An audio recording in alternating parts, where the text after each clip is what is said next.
Olá, seja bem-vindo. Nós somos a Shalom Canaã, uma igreja que sonha em transformar a cidade com a missão de levar as pessoas a um relacionamento crescente com Jesus de maneira simples, bíblica e acolhedora.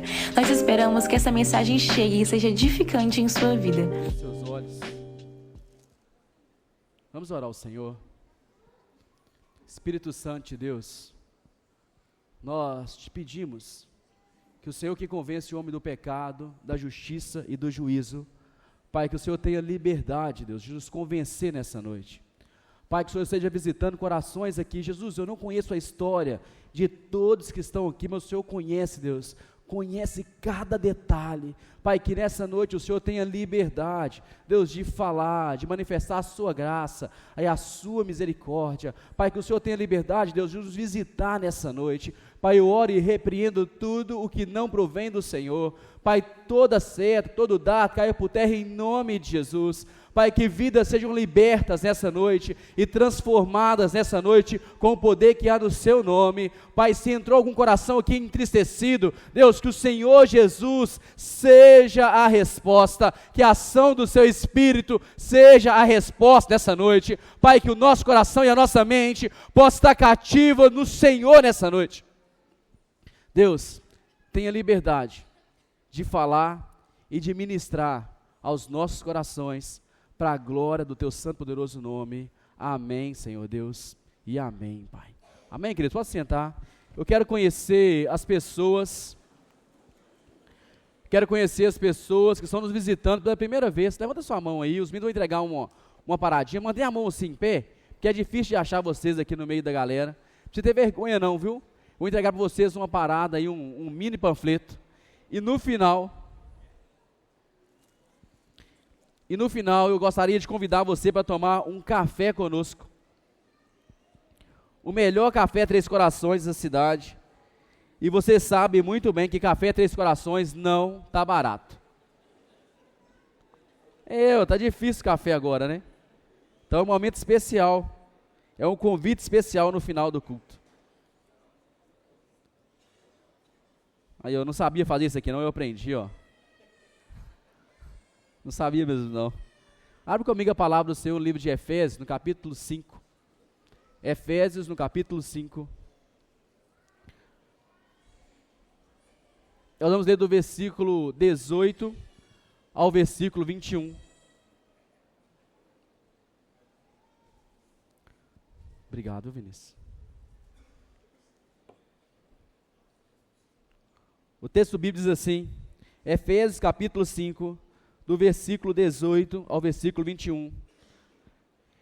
Não se embriaguem com o vinho que leva à libertinagem, mas deixe-se encher pelo Espírito, falando entre si com salmos, hinos e cânticos espirituais, cantando e louvando de coração ao Senhor, dando graças constantemente a Deus Pai por todas as coisas, em nome de nosso Senhor Jesus Cristo.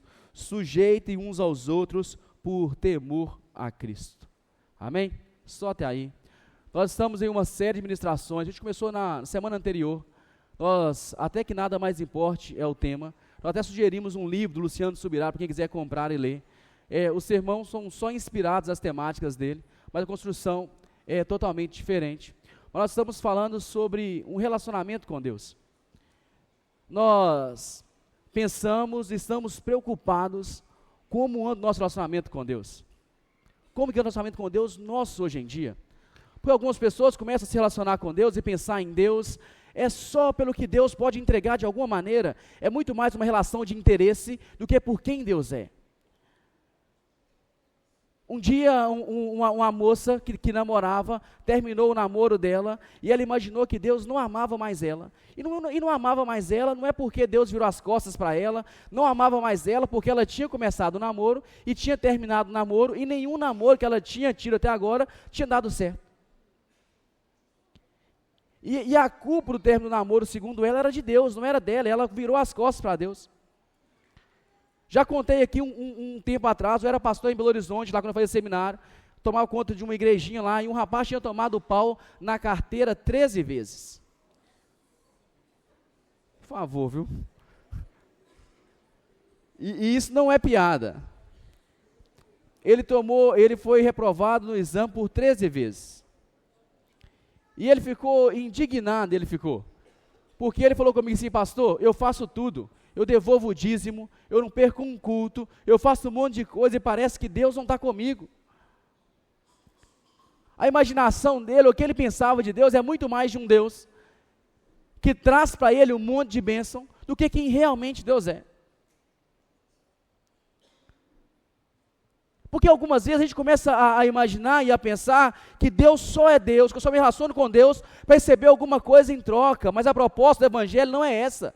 A proposta do que a palavra de Deus tem para nós não é essa. É que a gente possa começar a se relacionar com o Senhor e chegar ao pleno conhecimento de que só Ele importa para nós e mais nada.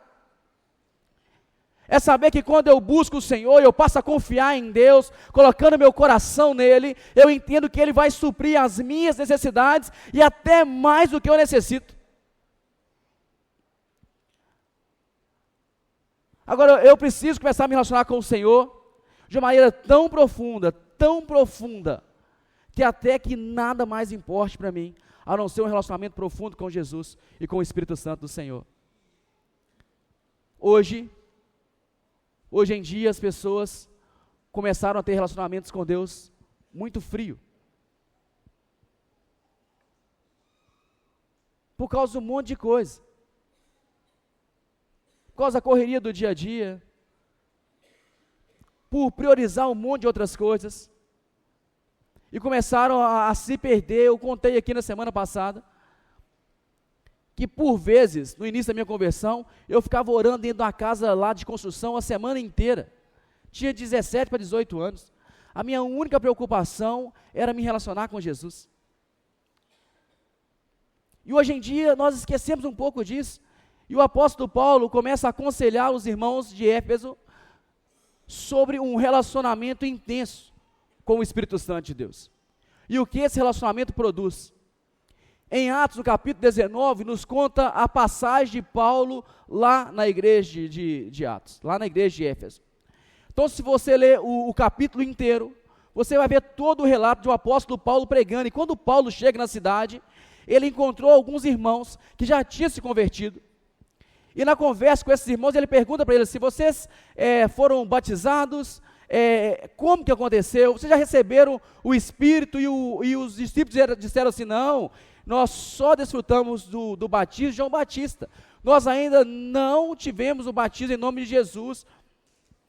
E a Bíblia nos conta que o apóstolo Paulo vem, impõe as mãos sobre eles, e no mesmo instante, eles recebem novas línguas, e eles são renovados lá atrás da igreja de Éfeso. O que esse texto começa a trazer para nós clareza é assim: que pode ter uma multidão de pessoas convertidas, porque eu preciso também discernir o que é o batismo com o Espírito Santo. Porque algumas pessoas imaginam que o batismo com o Espírito Santo é o envolvimento de línguas, aquele grande movimento de línguas, e receber dons, e falar em línguas estranhas. Querido, esse não é o batismo com o Espírito Santo, porque o batismo com o Espírito Santo, ele se dá no momento em que eu me converto. Só o Espírito Santo de Deus tem poder de trazer entendimento para mim, que eu sou uma pessoa muito ruim e preciso muito de Deus. A Bíblia nos fala que é o Espírito Santo de Deus que nos traz entendimento do pecado, da justiça e do juízo. É o Espírito Santo de Deus que me faz entender que eu preciso de Jesus acima de tudo. Nós podemos ter uma multidão de pessoas que se dizem convertidas porque foram selados pela ação de Deus ou pela ação do Espírito Santo, como diz lá em Efésios no capítulo 1, e ainda não ter tido nenhuma experiência sobrenatural com Jesus. Ainda não ter sido tocado de maneira profunda com Jesus, ou por Jesus. Nós podemos ter pessoas que vêm à igreja, que já entenderam que Jesus é o Salvador, mas que depois da conversão, ao invés de continuar buscando algo mais, ele começa a se acomodar, e a vida espiritual, ao invés de ser uma vida empolgante, ela começa a ser uma vida bem morna, bem tranquila. Quantas pessoas não vivem uma vida cristã muito aquém do que realmente importa? Por já ter se convertido, e ter entendido que Jesus é o Senhor e Salvador, mas se esqueceram de ter um relacionamento profundo com Deus, diariamente, um relacionamento que realmente proporciona transformação. Muitas pessoas têm uma vida íntegra, são honestas em tudo que fazem, revela Jesus, isso é maravilhoso, mas boa parte das pessoas se acomodam e não buscam mais nenhuma experiência com Deus. O que o apóstolo Paulo começa a ensinar para os irmãos de Éfeso, aqui no capítulo 5, o capítulo 5 é a continuidade do último versículo do capítulo 4, que fala sobre viver uma vida de perdão, mas ele começa a falar aqui com os irmãos, e ele começa a despertar, e o primeiro ponto, ele fala que os irmãos não devem embriagar-se com o vinho. Eu sei que algumas pessoas usam esse texto para falar assim, que você não pode beber de maneira nenhuma. Irmãos, a Bíblia não fala contra bebida alcoólica, a Bíblia não fala que beber é pecado, por exemplo, mas a nossa posição como igreja é seguir literalmente a abstinência total de qualquer fração de álcool, porque nós entendemos que álcool não faz diferença na vida de ninguém. Gente, eu bebi até me converter, e eu queria perguntar, o que o álcool produziu na minha vida de bom? Nada. E muito da galera que está aqui já bebeu até se converter, e o álcool produziu nada na vida de ninguém. Então o apóstolo Paulo, ele começa a aconselhar os irmãos de Éfeso e alertá-los sobre não se embriagar. Porque o álcool, segundo o apóstolo Paulo aqui, leva as pessoas à libertinagem, ou a perder o controle da própria vida, ou a perder o domínio próprio. Quem aqui nunca bebeu e nunca fez coisa que se envergonhou dela?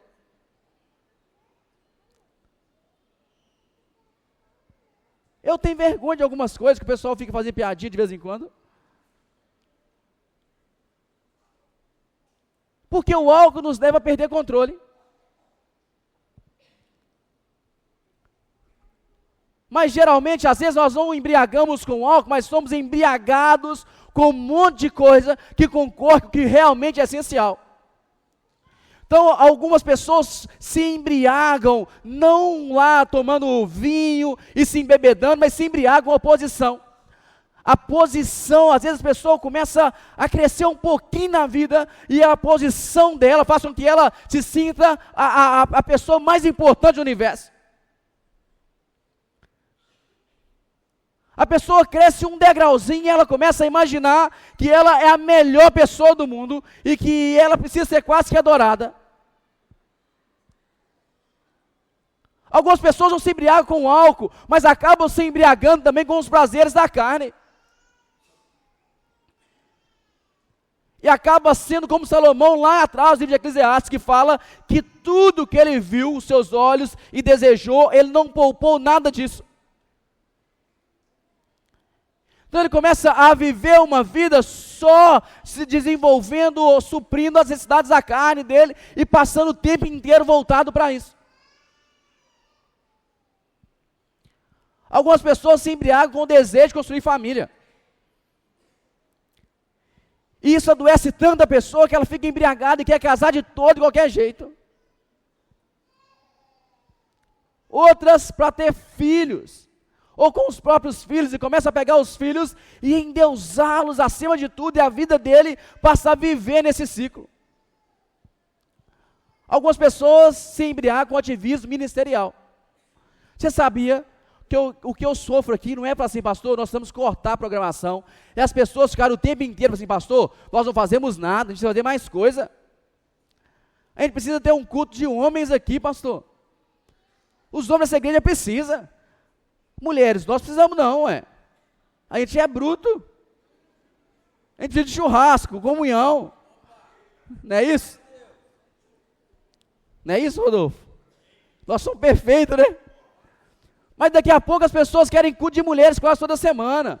Porque as pessoas aprenderam a viver um ativismo ministerial tão intenso, que quando a agenda delas não tem nenhuma programação religiosa, elas começam a se sentir a pior pessoa do mundo. É como se elas estivessem pecando. Elas se embriagam de ativismo e esquecem o que realmente é importante. Eu sou criado e a minha mãe se converteu e sumiu para a igreja.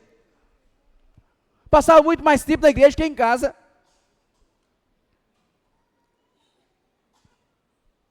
Algumas pessoas começam a se envolver no ativismo ministerial e embriagam com ele de uma maneira tão profunda que não querem de maneira nenhuma abrir mão disso.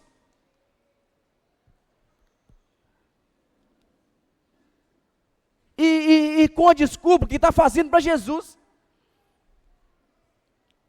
Mas completamente sem Jesus.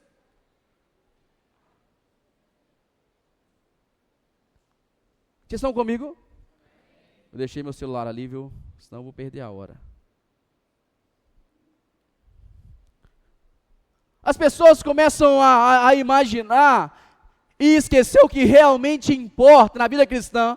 A vida cristã não é só a conversão é o start. E o apóstolo Paulo começa a despertar os irmãos de Éfeso, que lá atrás, no capítulo 19 de Atos, ele ensina para eles, ele traz uma experiência, e depois daquela experiência sobrenatural, a Bíblia nos diz que aquela cidade nunca mais foi a mesma. A Bíblia fala que eles começaram a confessar os seus erros de maneira pública. Gente, a ação do Espírito, ela é tão transformadora, que a primeira coisa que depois que eu sou selado por Ele, a primeira coisa que eu venho fazer, assim como lá em Atos capítulo 19 nos diz, é tornar todos os meus pecados públicos. Eu paro de escondê-los, eu paro de empurrar eles para debaixo do tapete. Assim aconteceu com os irmãos aqui em Atos, no capítulo 19, os irmãos de Éfeso, eles se converteram e eles foram impulsionados para confessar o pecado deles de maneira pública. Eles não escondiam mais os erros dele, eles estavam dizendo assim: eu fui selado pelo Espírito, os meus erros, as coisas que eu fiz, aquilo que eu estava fazendo, que envergonha a Deus, que envergonha a Cristo, isso eu não faço mais, eu estou trazendo de maneira pública. Quantas pessoas que se dizem tocados pelo Espírito, mas conservam uma vida de pecado escondido?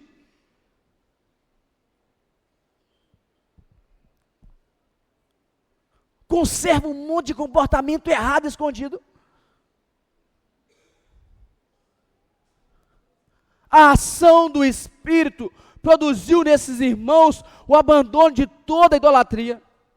A Bíblia fala que eles começaram a queimar os livros dos falsos deuses lá, da deusa Diana. Eles começaram a trazer os livros e fazer grandes fogueiras de maneira pública.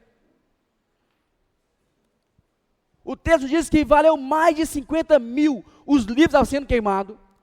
A ação do Espírito foi tão poderosa na cidade de Éfeso, que o Demétrio lá, que era o líder do sindicato deles lá, que Demétrio ficou indignado e fez um motim para expulsar eles lá. Meu irmão, aonde há a ação do Espírito, há real transformação e abandono de toda a idolatria.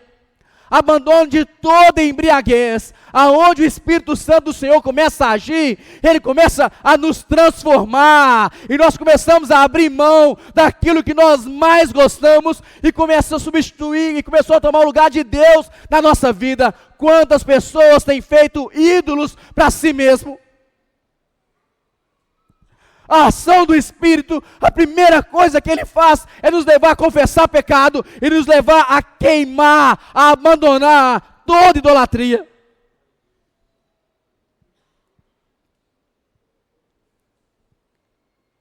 Idolatria não é só de imagens, como alguns crentes transferem responsabilidade. Idolatria é tudo aquilo que tem roubado o lugar de Deus na sua vida. O que tem roubado o lugar de Deus na sua vida.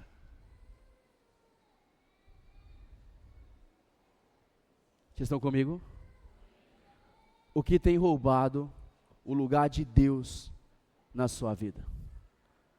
Para algumas pessoas, podem ser a idolatria pelo filho, ou pela família, pelo casamento, pela posição, ou mesmo pelo ministério, ou mesmo pelo ativismo religioso. Lá atrás, quando eu fui trabalhar integral no ministério, a Letícia brigou comigo, ela está lá em cima contando historinha para as crianças. Ela brigou comigo, porque eu saía de casa 8 da manhã, e chegava em casa meia-noite, 1h da manhã. Tinha dia, ou a maioria das vezes, eu atendia em gabinete pastoral, no mínimo umas 30 pessoas. Era jovem, né? Jovem dá trabalho, né? Agora Jesus me libertou de jovem. Para a glória de Deus, eu não estou mais pastoreando só jovem, né? De vez em quando eu pego outro problema, uma coisa mais madura, entendeu? Mas eu atendia de 8 da manhã, às vezes, até meia-noite, 1h da manhã. Isso não era um dia só, era quase que a semana inteira. E a Letícia começou a reclamar, falar assim: Diego, você não para mais em casa, você só chega em casa tarde da noite. Eu entrei no ativismo religioso tão forte, que eu estava trabalhando para Jesus, mas estava abandonando a minha casa. No meu caso, era o ministério, que eu faço com tanto prazer, que às vezes nem penso que eu estou fazendo. No meu caso era o ministério, mas qual que é o seu? O que você tem idolatrado e que tem assumido o lugar de Deus na sua vida?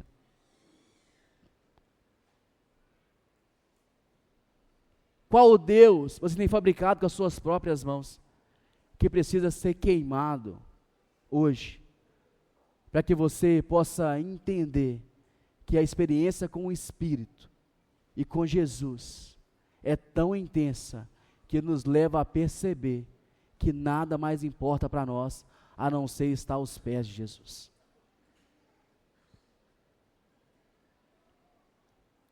O apóstolo Paulo continua falando com esses irmãos. Ele fala sobre o vinho, mas ele dá um conselho: encham-se do Espírito Santo de Deus. O que o apóstolo Paulo está declarando é: ao invés de beber, ao invés de você se embriagar e sentar lá, ou se envolver com muitas outras coisas, você precisa entender hoje e agora, que você precisa encher do Espírito Santo de Deus. Então não é só no momento que eu me converto.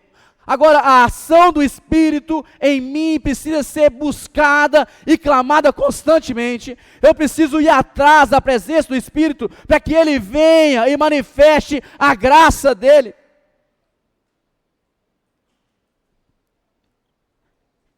E o apóstolo Paulo continua falando com esses irmãos, porque a ação do Espírito tem algumas consequências na vida de uma igreja. A primeira coisa, o versículo 19 lá, não tenho muito tempo, porque eu tenho que pregar lá embaixo, mas o versículo 19 lá do capítulo 5, nos remete a uma vida de comunhão. Querido, um irmão, um crente, ou alguém que encontrou com Jesus, depois que ele é selado pelo Espírito, a primeira coisa que ele busca é ter comunhão, é ter unidade, é ter relacionamento. Um crente cheio do Espírito, ele para de resmungar, de reclamar, de murmurar, ele esquece essas coisas. Um crente cheio do Espírito, ele tem uma vocação de edificação, não de prejudicar a vida dos outros. É muito mais fácil murmurar do que clamar a presença do Senhor. É muito mais fácil reclamar do que experimentar de Deus. Eu ia citar um exemplo que eu nem posso, porque meu amigo me proibiu de citar os exemplos dele. Mas enquanto eu tenho a ação do Espírito, meu querido, a primeira coisa que eu faço é renunciar toda murmuração, toda reclamação, porque eu começo a entender que quem governa a minha vida é o próprio Deus. A ação do Espírito quebra toda divisão. Eu não importo se o irmão da direita, da esquerda, se o irmão da minha célula é difícil, eu passo a amá-lo, porque a minha comunhão não é se eu gosto ou não gosto, é pelo sangue de Jesus. É o sangue de Jesus que me impulsiona a amar as pessoas.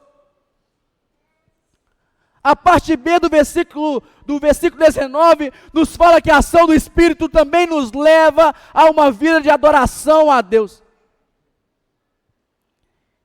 E não é uma adoração morta, vazia.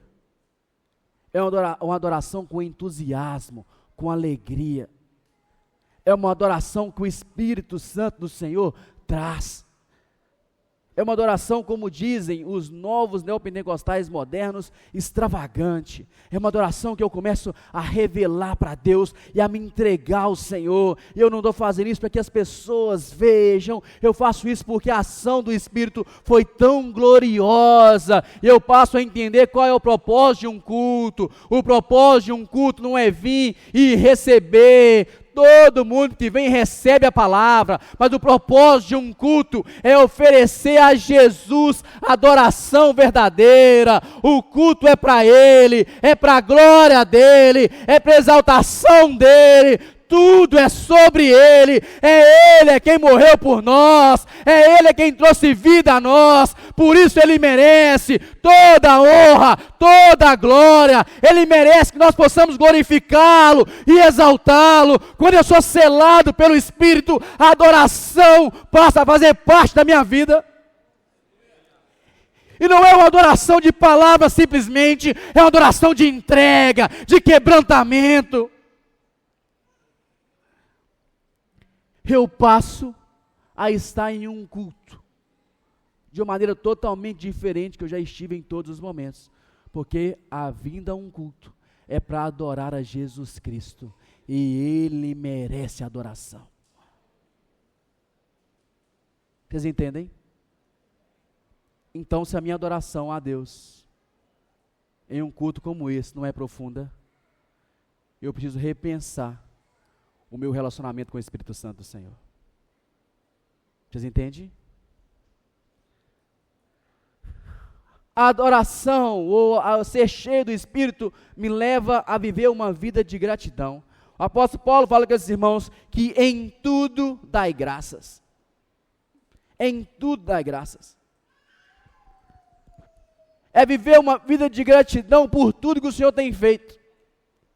A ação do Espírito nos faz reconhecer a grandiosidade de Deus e que nada foge do controle das mãos dEle. Tudo está nas mãos dEle. Eu arranco a murmuração do meu coração e começo a ser grato pelo fôlego de vida, pela vida eterna, pelo cuidado eterno de Deus. A gratidão começa a fazer parte da minha vida porque eu fui selado por Deus e pelo Espírito. Querido, uma pessoa que é ingrata, ela não teve a vida dela selada pelo Espírito Santo de Deus. Porque a gratidão precisa caminhar lado a lado.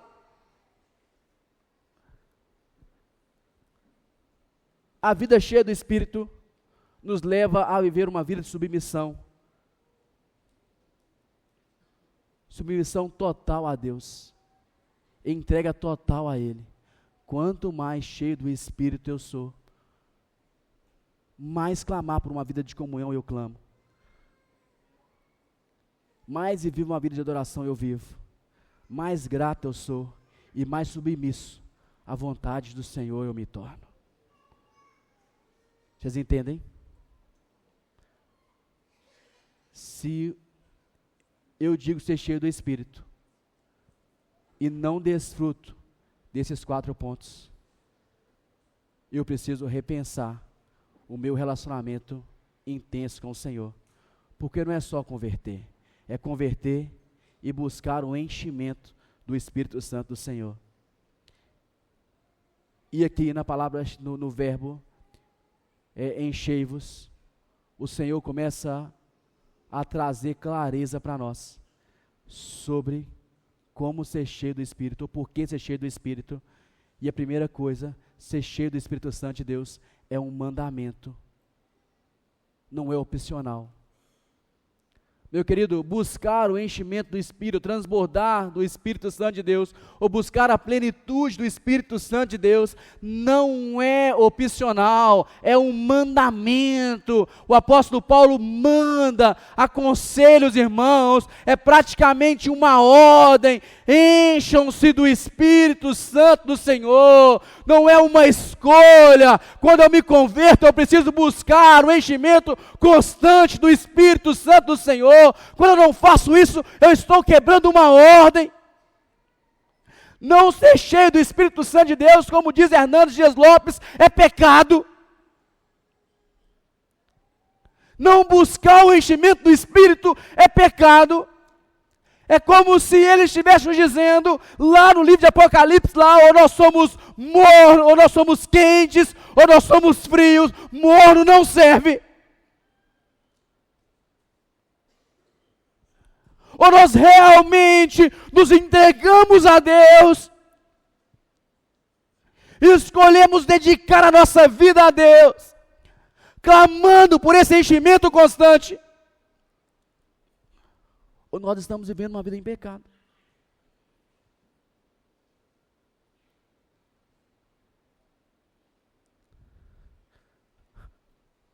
O verbo nos leva, ele está no plural, então não é para uma pessoa só, não é para o pastor, porque geralmente as pessoas vêm à igreja e imaginam assim: não, o pastor precisa ser cheio do Espírito Santo de Deus. Meu querido, não é só para o pastor, para os pastores da igreja, é uma ordem que está no plural, é para todos. Todos nós precisamos ser cheios do Espírito Santo de Deus. Todos nós somos corpo de Cristo, precisamos encher da presença dEle. Eu preciso encher e transbordar da presença dEle. Você precisa encher e transbordar da presença dEle.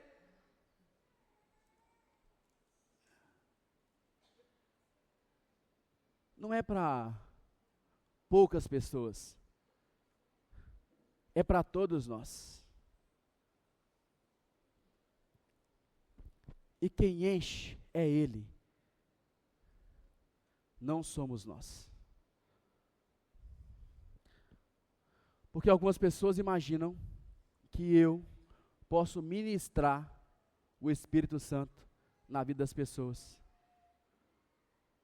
O que na verdade, eu posso orar pelas pessoas com imposição de mãos. Mas quem enche a nossa vida é o Espírito Santo do Senhor. A única coisa que eu preciso fazer é clamar a presença dEle e me colocar como um vaso para que Ele comece a encher e até transbordar. A ação toda vem dEle, não vem de nós. Não é nós que enchemos, mas é Ele, é quem vem e em quem nos enche da presença do Senhor.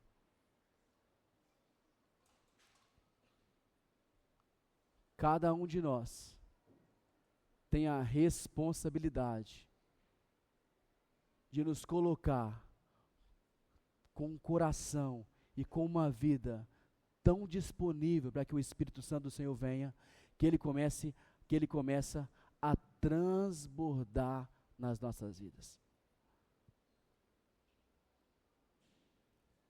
Porque quando ele começa a cumprir essa ação, ele começa a gerar em nós o entendimento profundo de qual o propósito de ser cheio do Espírito Santo do Senhor. E o propósito, o livro de Atos, capítulo 19, nos revela que a cidade de Éfeso nunca mais foi a mesma. Meu querido, uma vida cheia do Espírito começa a viver e a desfrutar de coisas grandiosas que só Deus faz. Você quer ter um casamento transformado? Se encha do Espírito Santo do Senhor. Você quer aprender a ensinar seus filhos a amar a Deus? Encha da presença do Espírito Santo do Senhor. Você quer ser uma pessoa maravilhosa para alguém, ou quando você conhecer alguém, se encha da presença do Espírito Santo do Senhor.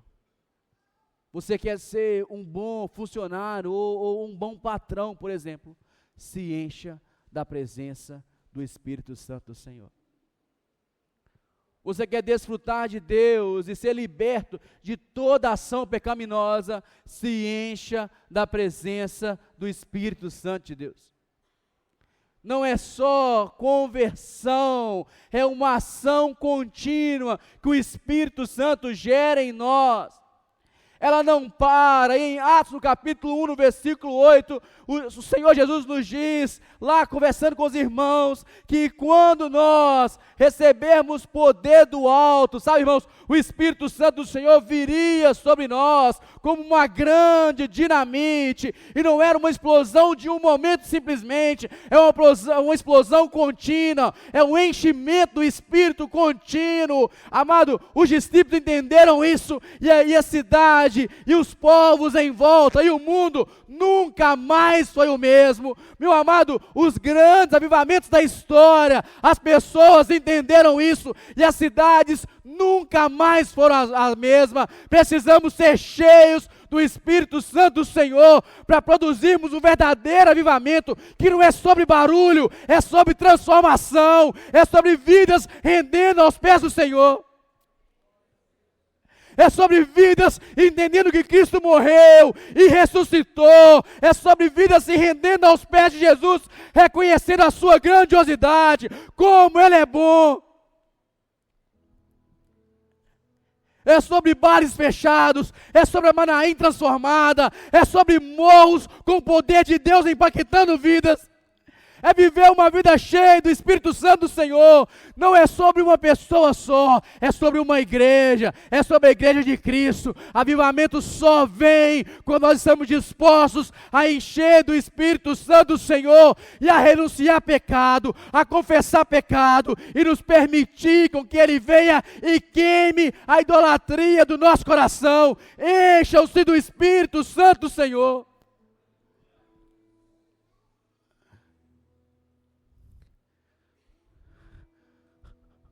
O desafio não é só sobre vir a um culto, é sobre ser impactado pela palavra, é sobre ser aconselhado por ela. Encham-se do Espírito Santo do Senhor. Renuncie à libertinagem e transborde a presença do Espírito Santo de Deus. Não é sobre uma placa de uma igreja, é sobre o Cristo que morreu por nós na cruz do Calvário. É sobre a presença genuína dEle. É sobre a ação de transformação que só Ele faz.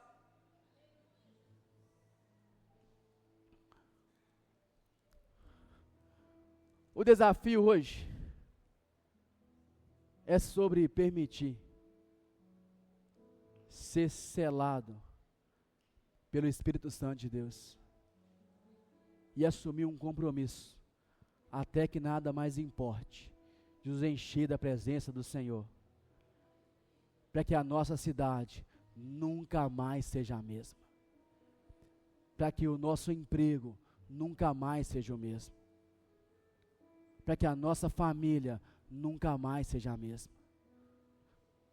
para que a nossa vizinhança nunca mais seja a mesma. É sobre permitir com que o Espírito Santo comece a gerar em mim o entendimento que eu preciso dele, assim como a corça anseia pelas correntes das águas. Nós precisamos ansiar pela presença do nosso Deus. Hoje é noite de dizermos: Jesus, eu não quero só ter experimentado o Senhor na minha conversão, mas eu quero muito mais do Senhor. Eu não quero mais, Jesus, viver só nesse mundo raso, mas eu quero me aprofundar com o Senhor. Eu quero fazer um compromisso com o Senhor. Eu quero, Jesus, me aprofundar e ter a ação do Seu Espírito, para que eu possa sair de viver na mesmice, Deus, e realmente viver uma vida de experiências sobrenaturais com o Senhor. Meu amado, o ceticismo desse tempo não pode tomar o nosso coração. Meu irmão, a imaginação de que Deus não faz, não pode tomar o nosso coração. O mesmo Deus que manifestou em Atos, continua a se manifestar hoje. O mesmo Deus, o mesmo Espírito, o mesmo poder, o mesmo Deus que é grandioso, continua sendo real hoje. Ele continua sendo tão real quanto foi ontem. Precisamos renunciar ao ceticismo e declarar: Espírito Santo, me encha a minha vida, transborde a sua presença no meu coração. Eu não quero viver mais da mesma forma, eu quero ser impactado pelo Senhor até que nada mais importe.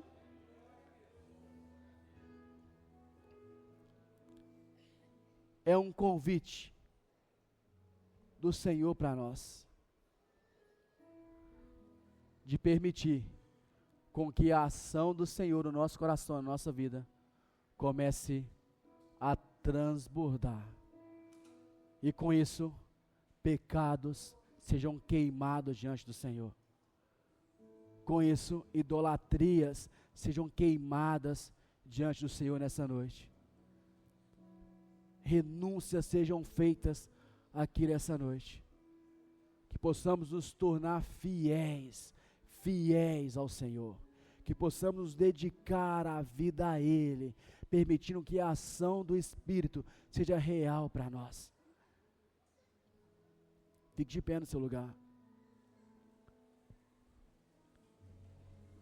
Eu quero orar. Eu gostaria de orar, e queria que você orasse ao Senhor nessa noite.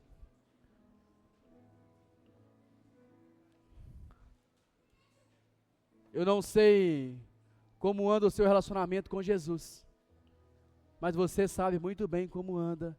Nós estamos aqui nessa noite para assumir um compromisso com o Espírito. Não é só sobre declararmos que nós nos convertemos, não é só sobre dizer que Jesus é o nosso Senhor, é sobre ter um relacionamento profundo com Ele diariamente, é sobre transbordar da presença dEle. Não é só sobre declarar, não é só sobre dizer, é sobre permitir com que Ele derrame a presença dEle dentro de nós. É sobre nos entregar totalmente para Ele e dizermos: Jesus, a minha vida está aqui. Meu querido, ninguém que renuncia uma vida de pecado ou de idolatria a Jesus se arrepende, muito pelo contrário, nós passamos a desfrutar da grandiosidade dEle e de como Ele é poderoso para fazer infinitamente mais de tudo que nós pedimos ou pensamos. Espírito Santo de Deus, nós estamos diante do Senhor nessa noite. Pai, o Senhor conhece corações aqui. Pai, o Senhor conhece corações que estão parados, Deus. Pai, que já não avançam mais na fé. Pai, que já se acomodaram, Jesus. Que já se esqueceram das grandes experiências com o Senhor que tiveram. Pai, nós estamos aqui nessa noite, Jesus, clamando o Senhor, para que o Senhor comece a visitar corações aqui nessa noite. Pai, traga, Deus, Pai, um despertamento espiritual, um entendimento espiritual, de que nós precisamos muito mais do Senhor.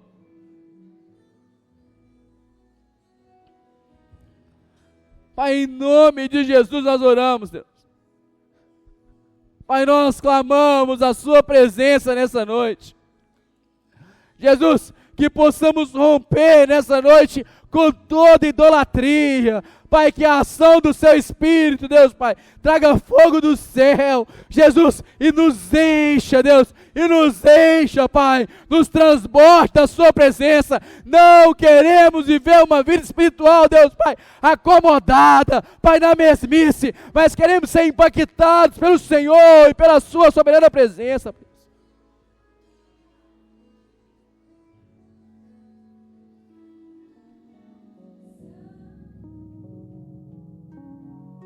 Obrigada por nos ouvir. A Shalom Canaã é uma igreja em células localizada na cidade de Ipatinga, em Minas Gerais. Um lugar de transformação contagiante. Cremos que tudo vem da palavra e ela nos conecta com Deus, com o próximo e com a nossa cidade. Para nos conhecer melhor e manter contato, acesse o nosso Instagram, @ShalomCanaã.